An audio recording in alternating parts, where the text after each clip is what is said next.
मैंने खुद कभी किसी चीज पर विश्वास नहीं किया, इसलिए मैं तुमसे कैसे कहूं कि विश्वास करो।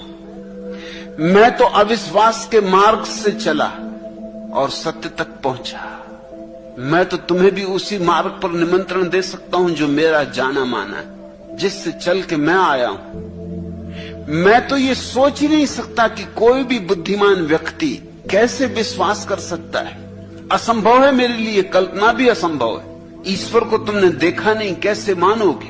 और अगर मान लिया तो तुम बेईमान हो, और बेईमान आदमी कहीं धार्मिक होते? धार्मिक आदमी को कम से कम ईमानदार तो होना चाहिए। इतना भी ईमान नहीं है कि तुम कह सको कि मुझे पता नहीं। तुम कायर हो। लोग कहते हैं कि मानो, और ऐसे लोग जिनके हाथ में ताकत है, तुम ताकत के सामने झुकते हो। तुम सोचते हो तुम आस्तिक हो। तुम आस्तिक नहीं हो। तुम्हारे माँ बाप आस्तिक थे, उन्होंने तुम पे आस्तिकता थोप दी। वो भी आस्तिक नहीं थे, उनके माँ बाप उन पे थोप गए। ये बीमारियां पीढ़ी दर पीढ़ी चलती। पंडित, पुरोहित, अध्यापक, राजनेता, वो सब आस्तिक है, मगर वो भी आस्तिक नहीं, उन पे भी थोपा गया है।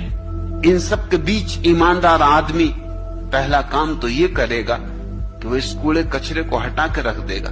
वो कहेगा जो मैं नहीं जानता हूं उसे कैसे मान सकता हूं। धार्मिक व्यक्ति जिज्ञासु होगा, विश्वासी नहीं। और जिसने विश्वास कर लिया उसके जीवन में श्रद्धा कभी पैदा नहीं होगी, क्योंकि उसने झूठे सिक्के पे भरोसा कर लिया। तो असली सिक्के की खोज कौन करेगा, क्यों करेगा?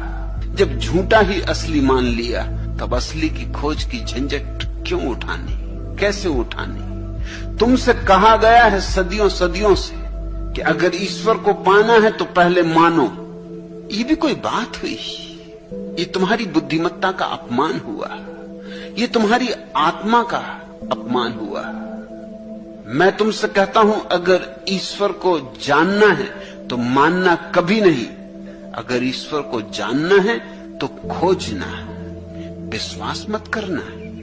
मैं एक वैज्ञानिक धर्म की नींव रख रहा हूं। यहां तो पूछो, जी भर के पूछो। पूछोगे तो उसका अर्थ हुआ तुम खोज रहे हो।